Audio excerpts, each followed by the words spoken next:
Ny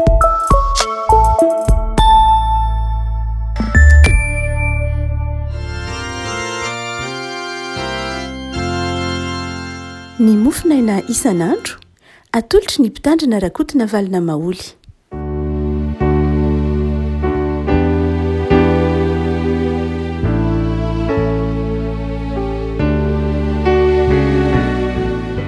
Mpifanena no erabanantsika tratra ity talata 9 ny volana septambra ity. Ny mofinaina izay voalahatra ao antsika dia ny filazantsaramasina araka ny Luka toko 7:20, Luka toko 7:20 andiny voalohany ka hatramin'ny 9. Luka toko 7:20 andiny voalohany ka hatramin'ny 9. Vakitsika amin'ny anaran'i Jesosy. Ary Jesosy nolaza fanoharana taminy fa tsy mety raha tsy mivavaka mandrakariva izy ka tsy reraka. Tena na hoe nisy mpitsara tao an-tany anankiray izay tsy natahotra an'Andriamanitra namena maso olona, ary nisy mpitondra tena tao amin'izany tanàna izany izay nakao amin'ny matetika na hoe omeo rariny aho amin'ilay mananady amiko, ary tsy nanaiky izy aloha fa rehefa afaka izany dia nanao anakapo izy. Na dia tsy matahotra an'Andriamanitra aza sady tsy mena maso olona mba omeko rariny ihany io mpitondra teny io fa manahirana izy. Fandrao avy mandrakariva izy ka ampahasosotra. Ary hoy ny Tompo, eno izay lazain'ny mpitsara tsy marina, fa Andriamanitra tsy hanome rariny olo-mofidy ny vaza mitaraina amin'ny andromana alina, ary moa tary rehetra va izy lazaiko aminareo fa omeny rariny fangianisy. Kanefa raha avy ny zanak'olona moa ahita finoana ety ambonin'ny tany va izy? Ray masina, manamasinana amin'ny fahamarinana ny teninao ny fahamarinana. Amen. Ny filazantsara araky ny Luka moa araky ny famerimberentsika dia nosoratany ho an'ny nosoratany Luka zany ho an'ny eglizy pagano-kretiana, zany hoe nosoratana ho an'ireo ireo kristianina tsy jiosy fiaviana, tahaka ny hoe Korintiana, ny Galatiana, ny Efesiana sy ny sisa. Ary dia fantatsika tsara ny toeran'ny civilisation grika, ny toeran'ireo nitezana ireo eglizy pagano-kretiana taloha na kristianina azy. Ny grika ohatra dia tsy zatra mivavaka. Ny fivavahana ny zareo tsy resaka fivavahana ohatry ny mahazatra ny jiosy hoe miteny miresaka. Ny vavahana grika tsy izay vavahana grika dia amin'ny alalan'ny sorona, amin'ny alalan'ny fanatitra sy ny tahaka izany endriky ny vavanimpotsiampy grika, fa tsy nanana lay vavaka tahaka ny fanaon'ny jiosy. Ny vavahana grika izay tahaka ny sampy dia mifamatotra ny olona amin'ny alalan'ny sorona, fa tsy mifamatotra amin'ny alalan'ny finoana na ny fitiavana. No zany dia zava-baovao mihitsy amin'ny grika izany hoe mivavaka izany. Tsy mahagaga raha ohatra ka ny filazantsara araky ny Luka dia mamerimberina mihitsy Jesosy mahazava-dehibe mivavaka, mahazava-dehibe mivavaka. Luka dia manantitrantitra izany amin'ny filazantsarany hoe mivavaka dia tokony ho toetra hananany mpino ny fifikirana amin'ny vavaka, ny faharetana amin'ny vavaka. Ny Luka toko 2:20 moa dia mbola manamafy izany antsika hoe fanomeza-toerana ny vavaka izany. Amin'ity Luka toko 8:20 ity dia tsy afa-tsy akory fa fanamafisana ihany izay hoe fanaovana ho zava-dehibe ny vavaka. Ary tenin'i Jesosy amin'ilay fanoharana hoe tsy tsara raha ohatra ka tsy mety raha tsy mivavaka mandrakariva ka tsy reraka. Laha io fanoharana ndraisin'i Jesosy dia fanoharana momba ny vehivavy na mpitondra teny anankiray sy ilay mpitsara tsy marina. Teo amin'ny fiainana jiosy dia nisy ny mpitsara afatra hatrany amin'ny Mosesy moa io. Afatra hatrany amin'ny Mosesy io ny hoe Mosesy zany dia nanendry mpitsara isan-tanàna mba handamina ny raharaham-piarahamonina. Ary dia amin'ity vanim-potoana izay ambaran'ny Luka toko 8:20 ity zanatany Rômanina moa ny jiosy dia misy karazana mpitsara anankiroa. Dia ny mpitsara jiosy izay miainga amin'ny lalànan'ny Sinedriona manaraka ny afatry Mosesy. Mpitsara izay natao handamina ny raharaha ary nafarany bokin'ny Pentateoka mihitsy hoe ny mpitsara dia tokony ho mitsara marina, tokony miaino ny kamboty, tsy miangatra, matahotra an'Andriamanitra. Zany ny afatry Mosesy momba ny mpitsara. Raha ohatra ka ny mpitsara Rômanina indray nefa satria teo amin'jiosy zany satria zanatany romany dia misy karazana mpitsara anankiroa teo, ny mpitsara araka ny fomba jiosy zay nanaraka ny lalàna ny Synedriona, nitendren'ny Synedriona, manaraka ny lalàna Mosesy, manaja lalàna Mosesy, fa misy kosa ny mpitsara napetsaky ny Rômanina, ny mpitsara napetsaky ny Rômanina zay manaraka ny lalàna Rômanina. Tsy nilazainy Jesosy etony hoe mpitsara jiosy sa mpitsara Rômanina ty mpitsara ity, fa zao niraisiny fotsiny hoe mpitsara. Fa nahoana na ray mpitsara jiosy na mpitsara Rômanina de zao mitsara araka ny rariny sy hitsiny izy ireo, araka ny rariny sy hitsiny izay nampianarana azy na nanaovany fanekena. Amin'ny ireo fitsarana roa reo, na mpitsara jiosy io na mpitsara Rômanina io, dia manao zava-dehibe mandrakariva ny fijerena ny marina na ny mahitsy ity vehivavy ity. Raha mamaky tsara ny andiny tsotra masina atsika dia efa nahazo ny fandreseny izy, raha ohatra ka miteny hoe omeo rariny am'le mananady amiko, raha tserena tsara ny vahaolana ampiasaina dia efa nahazo rariny izy, zany hoe efa vita le fitsarana, efa makany amin'ny rariny. Fa izao lay fampiarana lay rariny, ny fampiarana lay fanapahan-kevitra no tsy mety tanteraka mihitsy. Dia niady varotra ity vehivavy ity zany de zao aoka mba hampiarina amiko ny marina, zany hoe aoka ho tanterahana lay fanapahan-kevitra satria tsy mety tanteraka lay fanapahan-kevitra.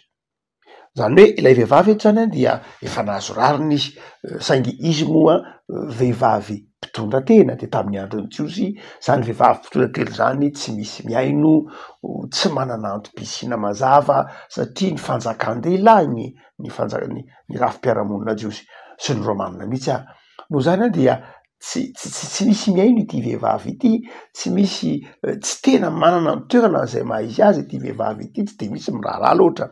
De tonga tao amin'ilay mpitsara izy manao hoe mba omeo rariny omeo rariny zany hoe omeo ala izy zoko, omeo any zoko zay efa fantatra mazava fa mandresy fa nahoana no tsy mety hampiarinao amiko mihitsy, tsy omenao ahy mihitsy ny zoko tokony ho izy, mantsy an'ilay mpitsara zany.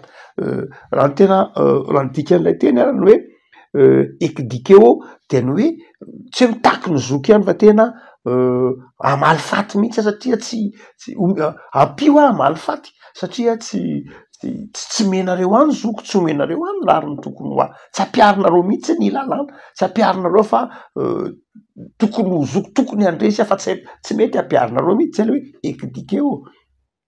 Miady varotra mafy zany ity vehivavy mpitondra tena ity, ary dia rehefa tonga tao amin'ilay mpitsara tsy marina izy, le mpitsara tsy marina dia mpitsara tsy matahotra an'Andriamanitra, hoy ny filazan'ny fanoaran'i Jesosy, zany hoe tsy mena maso olona, tsy manaja zay lalàna araka ny tokony ho izy. Dia raha ampoizina zany de zao tsy vonona mihitsy izy ny anampy ity vehivavy manano tena ity na ity mpitondra tena ity, tsy vonona mihitsy izy ny andany amin'ny hampiatra ny fanapahan-kevitra mahakasika azy satria mpitsara tsy marina izy. Saingy rehefa nieritreritra izy de hoy izy manao hoe tamin'ny voalohany zany le mpitsara tsy marina na mampitsara tsy marina azy dia tsy mitsaraky ny tokony ho izy zany. Dia tonga avany lay mpitsara nahazo rariny zany aloha tany amin'ny fitsarana voalohany lay vehivavy nahazo valiny eto antsika hoe mitombona tsara, saingy nandady mpitsara tsy marina izy inona moa ianao ve tsy vonona nampiatra izy kenao raha vehivavy tsy tahitra mihitsy izy zany. Fa izao rehefa nieritreritra kely izy io Jesosy dia tena hoe mba omeko rariny eny angamby ty mpitondra tena ity fa manahirana izy fa ndao avy mandrakariva ka ampahasosotra lay hoe ampahasosotra voambolana grika upopiajo, lay teny hoe opepiajo de zao hampivaky loha io na hampijaly miteraka fijaliana ho ahy.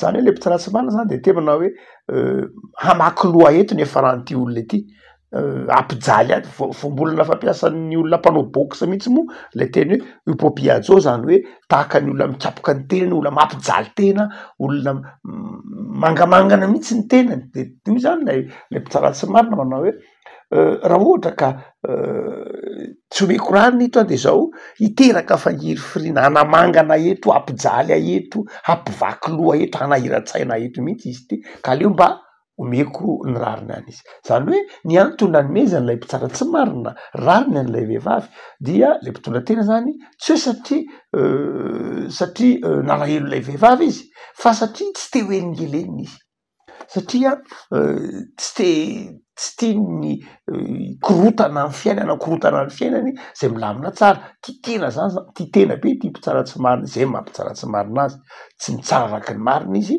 fa mitsara arak'izay mety ho mampilamina ny fiainany. De izay fanoarana zay no nraisiny Jesosy manao hoe jereo tsara ara io mpitsara tsy marina io mitsara izy efa tsy marina saingy zao leo be io vezivezen'io vehivavy mpitondra tena io izy ka de zao omeny rariny any io vehivavy io satria tsy te ho elingelenina izy. De naka ohatra Jesosy zany maika fanirainareo zay mpitsara marina maika fanirainareo zay famindrampo tianareo tsy hanome rariny olom-boafidiny va izy. Jesosy zany eto any de mampatsiaro atsika mitaona atsika hanao zava-dehibe ny vavaka dia mampianatra atsika akatahaka ity vehivavy ity na ity vehivavy mpitondra tena ty hoe misisika mafy mihitsy misisika mafy mihitsy ary zay na tsyona hoe vavaka midika ny vavaka zany dia lay fisisiana mihitsy lay fifikirana amin'Andriamanitra. De eto Jesosy de te hitaona atsika manao hoe zany vavaka zany de zao tolona mihitsy misisika ady varotra amin'ny finoana atao amin'Andriamanitra. Ary dia hoy ny tompo eto amin'ny teny manao hoe mahazo valy mahazo rariny ianao satria Andriamanitra famindrampo Andriamanitra mpitsara marina ny mpitsara tsy marina ary manome rariny ity vehivavy satria tsy de ho elingelena maika mofo Andriamanitra izay idododonao isan'andro zay famindrampo. Ary dia toko atsika zany ity Luka 7:20 ity ny amin'ny vavaka toky ho atsika fa mamaly vavaka Andriamanitra. Ny heviny de zao mahireza mivavaka fa mamaly vavaka Andriamanitra. Zay dikan'io Luka 7:20 izay mahery mivavaka dia mahazo valim-bavaka. Miavako ndraindray retsika amin'ny andavanandro ny olona manao hoe vavaka ve ny vavaka ve avita zavatra fa ka vitan'ny vavaka izy ity fa eto any de zao tena asehon'i Jesosy mihitsy fa ny vavaka izay ataotsika de ren'Andriamanitra koa mahireza mivavaka fa mivavaka de valian'Andriamanitra. Zay tsotra fotsiny ny ambaran'ny Luka amin'ity filazantsarany toko 7:20 ity. Fa ny faharoa de zao tsy hoe mivavaka ihany lay vehivavy fa mivavaka amin'ny finoana. Fantany zao fa tsy marina ity mpitsara ity fantany fa mpitsara tsy marina fantany ny toerana misy azy fa mpitondra tena zay tsy ho enony ny fiarahamonina mpitondra tena zay mety ho tsy asiny ny fiarahamonina heviny akory ara fisiny satria vehivavy mpitondra tena tsy mandova tsy manana antom-pisina loatra mitovy amin'ny lehilahy fa zao misisika mafy izy. Nino izy fa rehefa isisiany eo rehefa dondoniny isan'andro eo io mpitsara tsy marina io de amaly azy zay lay finoana zay ny hevitry lay hoe faharoa finoana zany hoe mivavaka fa ny faharoa mivavaka amin'ny finoana ary zay mahatonga an' Jesosy amarana io teny io hoe moa hita finoana ety ambonin'ny tany va izy mivavaka zany de mivavaka amin'ny finoana. Miavako raha ohatra ka maka lesona ara-panazana sika amin'ity Luka 7:20 ity hoe ina ny hevitry fanoarana io de tsotra izay mivavaka amin'ny finoana de mahazo valim-bavaka zay mivavaka amin'ny finoana de mahazo valim-bavaka.